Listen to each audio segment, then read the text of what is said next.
Bonjour, chers élèves, bonjour tout le monde. Alors, j'ai essayé d'expliquer un peu l'état d'équilibre d'une réaction chimique dans la première partie ou bien dans la première vidéo. Donc, j'ai expliqué un peu c'est quoi le taux d'avancement d'une réaction euh, et comment le trouver et comment l'exploiter. Et j'ai cité ici un exemple, donc vous pouvez le voir dans la chaîne.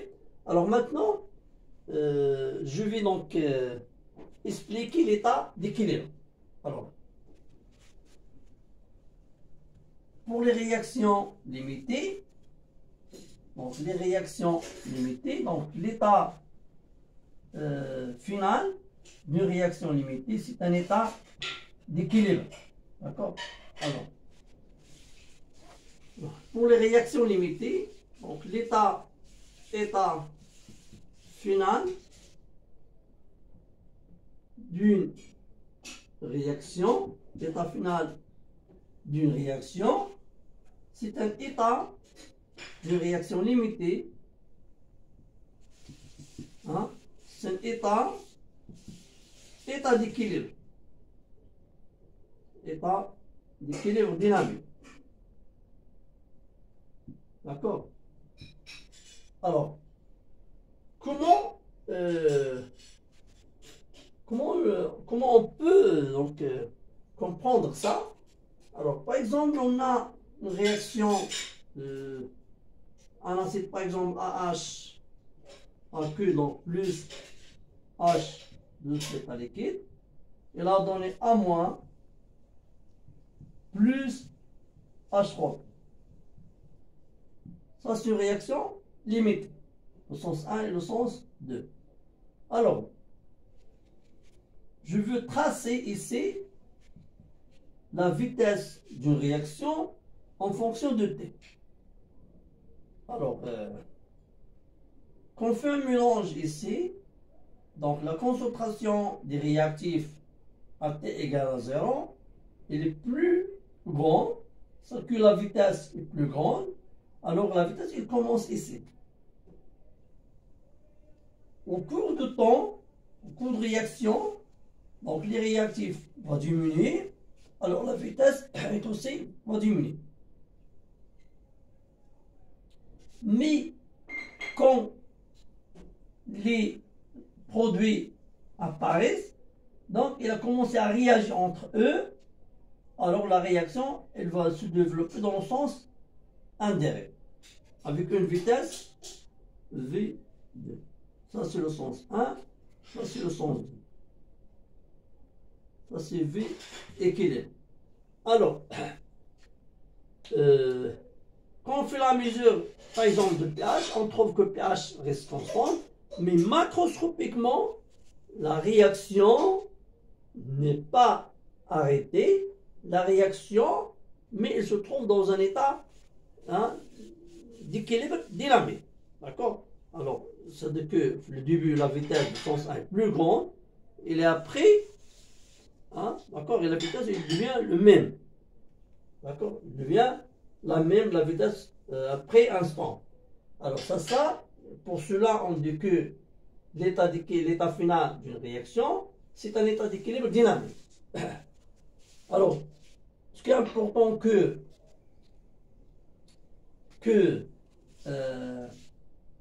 le rapport de produit sur les réactifs à l'état final reste constant. Ce qui est important que le produit, l'état final sur les réactifs à l'état final reste constant. Et ne dépend que de la température. Ne dépend que de la température. D'accord? C'est que chaque système chimique a un état d'équilibre où le rapport de produit sur les réactifs reste constant. Alors cette constante, elle s'appelle la constante d'équilibre. Ça s'appelle constante d'équilibre. Alors, la constante d'équilibre, elle dépend que de la température. C'est-à-dire, elle ne dépend pas de l'état d'un système chimique. Alors, la question, comment je peux calculer ou bien exprimer la constante d'équilibre K? Et c'est quoi la constante d'équilibre K? Alors, la question, c'est quoi la constante d'équilibre K d'une réaction. D'une réaction. D'accord? Alors, avant de exprimer ou bien définir la constante d'équilibre, donc je vais définir une autre grandeur qui s'appelle le quotient de réaction. Le quotient de réaction. Alors, ça s'appelle QR à l'instant T égale le produit des produits, c'est la concentration via l'avance à moins, fois la concentration de H3 de plus divisé par le produit des réactifs. AH fois H2. Alors, on travaille dans les solutions aqueuses. Dans les solutions aqueuses, donc on prend la concentration de H2 égale à 1. Alors, QR égale A moins fois H3 au plus divisé par AH. D'accord? Alors, maintenant on a défini que R à l'équilibre. Alors, donc ça c'est que R, c'est-à-dire que R, ça c'est que R à l'instant T, d'accord? Que R à l'instant T.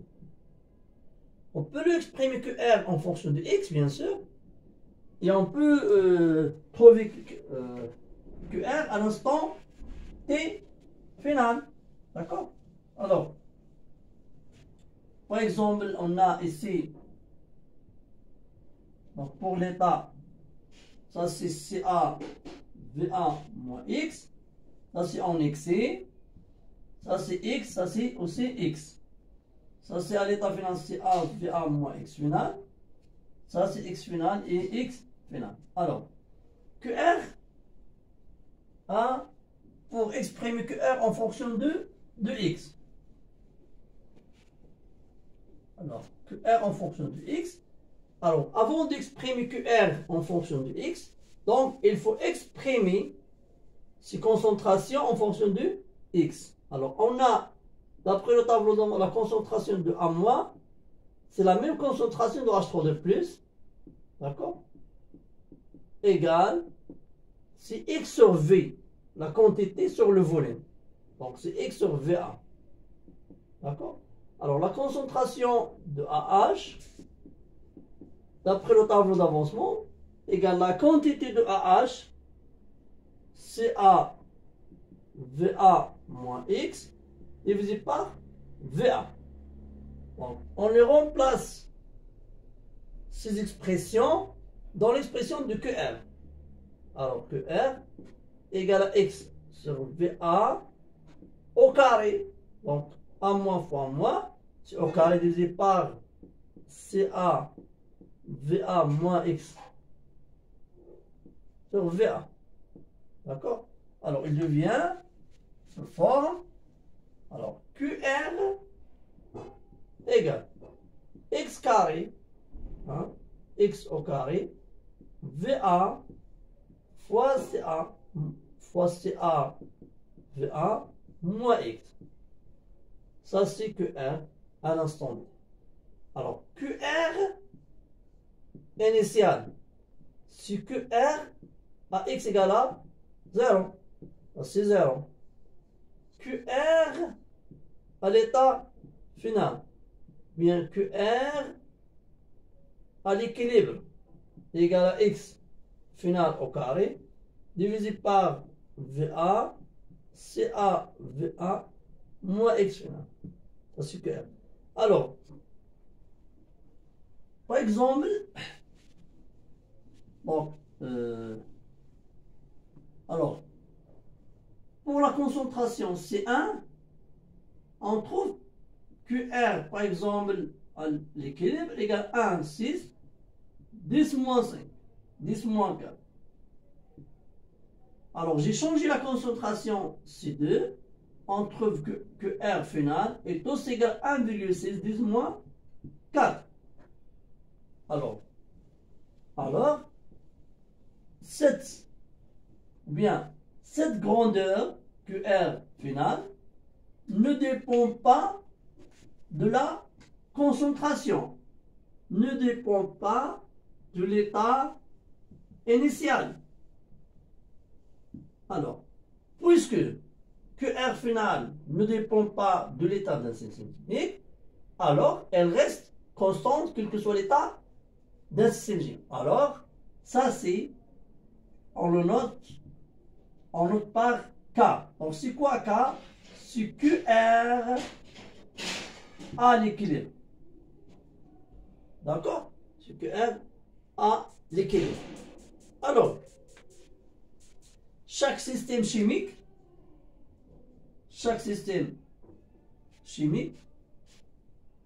a un état final et chaque état final est associé ou bien défini avec K.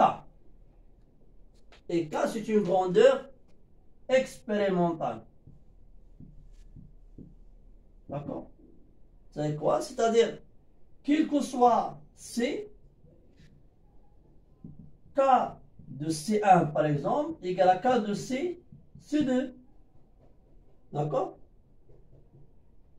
Et ce qui est important, il reste une remarque importante, que alors, si par exemple, si on a deux acides,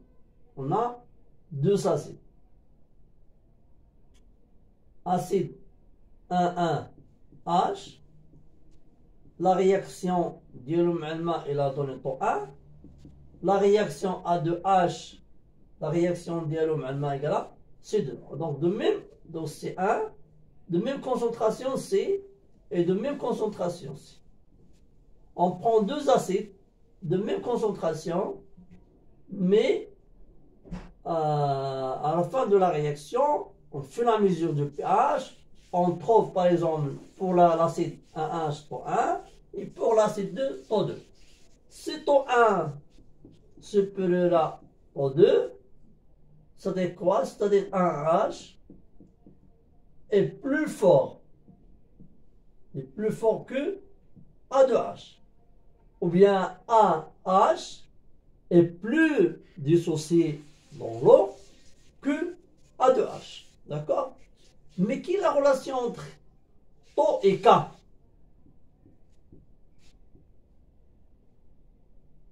Est-ce que K de l'acide 1H, même K de l'acide? Non, c'est pas juste.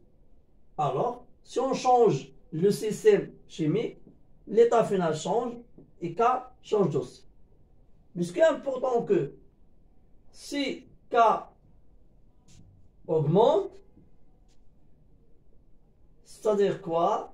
Si les produits deviennent plus grands que les réactifs, ou bien les réactifs ils tombent vers 0, alors taux est aussi augmente. Donc si taux 1 supérieur à taux 2, car, pourquoi? Car K1 supérieur à K2. D'accord? Alors, chers élèves, essayez de refaire ça pour bien la maîtriser. Si vous avez des questions, ou bien une remarque, bien des remarques, vous pouvez les laisser dans les commentaires. Alors merci beaucoup.